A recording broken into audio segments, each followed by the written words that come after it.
যাক আমি এই রেডিটাই হয়ে আসি। প্রথমে আমি আমার ড্রেসটা আমার থাকবে আর আমি শুধু আমার হেয়ার ঠিক করবো। 3, 2, 1। আমি তো রেডি হয়ে গেছি, এখন আমি কাপড় চোপড়টা গুছিয়ে নিই।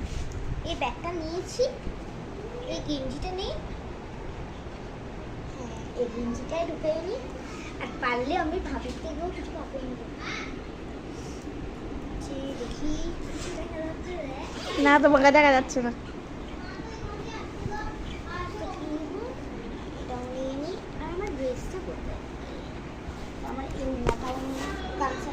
মা আমি যাব না।